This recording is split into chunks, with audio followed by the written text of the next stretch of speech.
Hi guys, welcome back to the channel. I'm Dylan and I run 2 on Vintage over on Depop with my girlfriend Jasmine. So we have been reselling for about a year now, so I thought I'd make today's video going through some tips that we've picked up along the way for anyone that's just starting out or maybe wants to improve how they go charity shopping. Managed to put together 10 tips that I thought was pretty useful, wish I knew when I started, and yeah, I'll run you through them now. The beginning step that I have is to think about where you should be looking. So the very first place you should really look is your local town, as it's really nice and easy to get to most of the time. Kind of gets you used to charity shopping, and then you can start thinking about maybe looking a bit further afield. There is a bit of an element of luck when it comes to charity shopping, so making sure that you're going to as many as you possibly can is obviously going to increase that chance of you finding something really cool. So if you're going to your local town and then also going to a few places a bit further afield, then you're going to have more chance of finding the good stuff. So get into a bit of a further afield town, maybe a bit of a challenge. If you don't drive, just try and have a look, see if there's any towns that you can travel to by bus or train. What we tend to do is we'll have a little Google of the towns around and check how many charity shops they have. We're pretty lucky because most of them have over about 8. That's usually our kind of goal, to find ones that have more than 8, so it's a bit more worth your time. But if you are passing through a place and they've got a few less, then you may as well go and have a look. Next point is going early. Now we try to get to charity shops at about 9 or 9:30 to make sure you're kind of there when they open. It's just going to give you the best chance of being the first person to see an item that's out there. But at the same time, don't worry too much if you can't get there at that kind of time, because they do usually restock the shelves throughout the day, so there's still a chance that you'll find something cool. And to be fair, not everyone picks up the same things, so there might be stuff that we sell that you wouldn't ever even think about picking up. So yeah, there's always that chance that people have missed it or anything like that. Just try and get there, I guess. Try and also go as regularly as you can.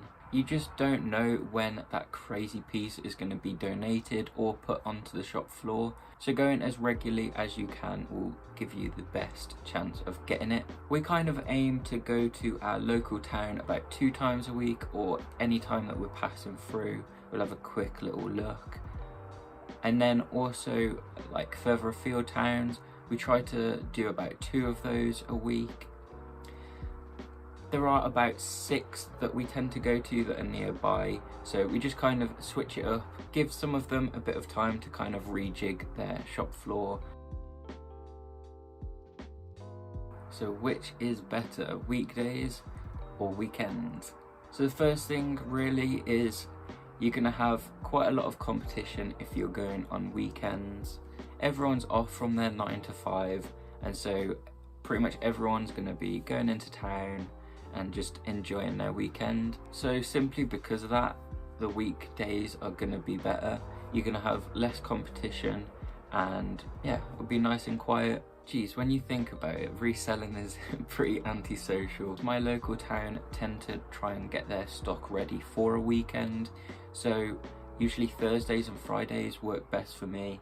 That's usually when they put out the good stuff. So yeah, every town is going to be slightly different, but that's kind of what works for me. And that's the thing, once you've gone a few times, maybe give it a month of going pretty regularly, you'll kind of work out when is best. Now this point is pretty much just for resellers or anyone that's trying to get a bargain when it comes to charity shopping, but I would try and stay clear of city centres like London, Birmingham, Manchester, those kind of places, as they're big cities and you're rarely going to find a bargain. You've just got to think how many people are going to be going in and out of those shops in a big city like that, to think that the chances of you finding something cool are going to be pretty slim. But if you can find places that are maybe on the outskirts of those big cities, that's going to be way better.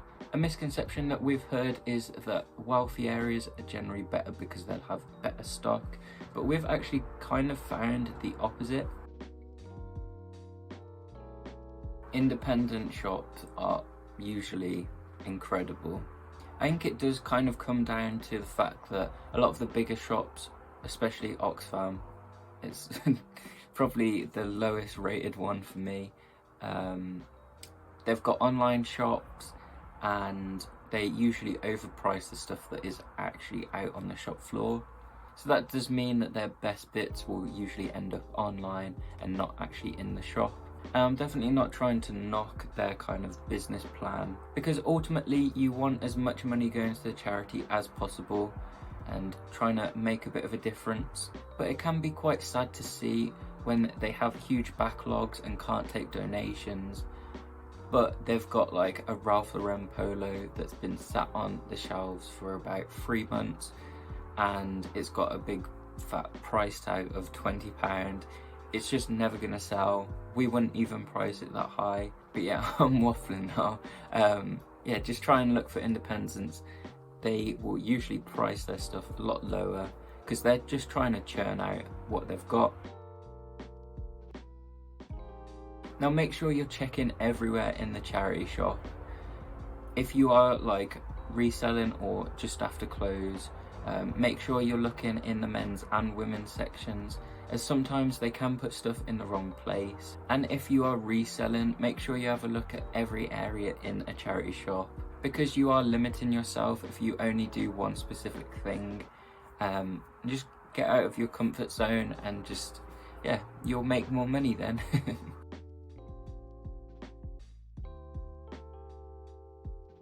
This one's a bit of a sad one. Fakes. Now, we have been stung by a few fakes in our time. I think pretty much every reseller will admit that, maybe not admit, but have picked up a fake. I do think it's kind of shocking that they get away with selling them. I guess it is a charity, so it would be pretty harsh to fine them for it. I think a good rule to stick by is if you have the smallest inkling that it could be fake and you've done research into an item, most of the time it's going to be fake. Just try and research it as much as you possibly can on Google. There's tons of tag and label guides out there. Let me know in the comments if you'd like me to make a tag guide video. Yeah, if anyone has anything that they'd like me to kind of run through, let me know and I'll definitely get on to making one. Another great place to get advice on fakes is Facebook groups, or just any questions you have on reselling. There's a really great one called Happy Days run by some other YouTubers, and yeah, they're really friendly, and yeah, you'll definitely get great advice if you go on there. There are some other ones that people are pretty harsh on, so I'll probably try and be picky which ones you use. So this is the worst thing that we bought. These cost us £15 and they are fake. This was at the time when pretty much everyone wanted a pair of Air Jordans. If you look closely, the material is probably a bit off, and then also on this logo here, I think there's a slight bit of lettering issues, like one's a bit too close. Now obviously in the shop we just saw Air Jordans and it was pretty early on and we were like, geez, that's sick, so we just had to buy them. Neither of us have a pair of Air Jordans, so we wouldn't really be able to tell any different, and we were pretty early on, so we don't really know much better. There is a great positive that comes with buying fakes. That's really trying to look at it from a glass half full perspective. But yeah, it just means you know what you're looking out for then. It's a bit of a learning experience. We now kind of know the steps to take to make sure a pair of these is real. So yeah, and that's something that you might not have known if you didn't pick it up, or at least look in depth at it in the charity shop. Authenticating things can be a bit easier when it comes to brands like Nike and Stone Island, because most of the time they have their own authentication methods. Stone Island have like a little code that you can search, and Nike trainers also have that. Definitely try and watch out for that. So the next thing you should be trying to learn are brands and materials. So there are a ton of great brands that you should be looking out for, but at the same time there are hundreds out there. So I would recommend trying to find like a niche. Maybe you're into skating, try and find every skate brand. If you're into workwear, have a look at those, kind of get an idea of prices and stuff like that, and then just try and look out for them when you're in the charity shop.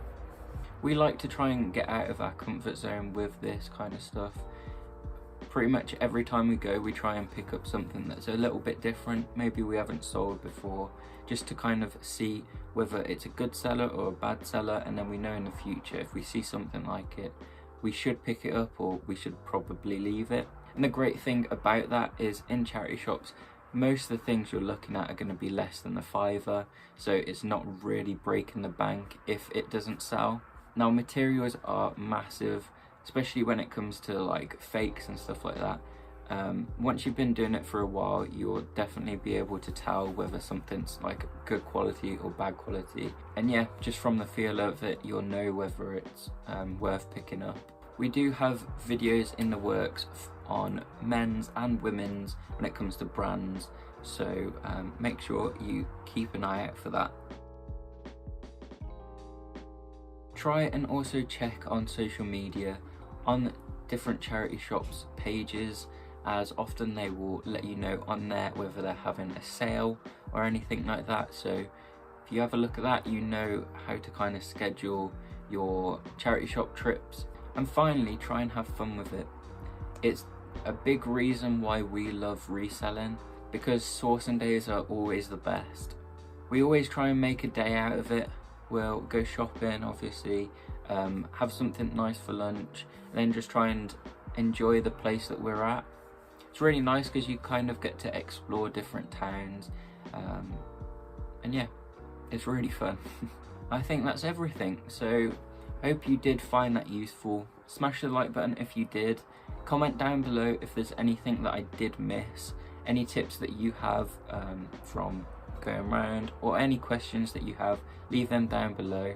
And don't forget to subscribe if you did enjoy it. It really helps us out a lot, and if you enjoy reselling content, then this is the place for you. Thanks again for watching, have a great day, and I'll catch you in the next one. Bye.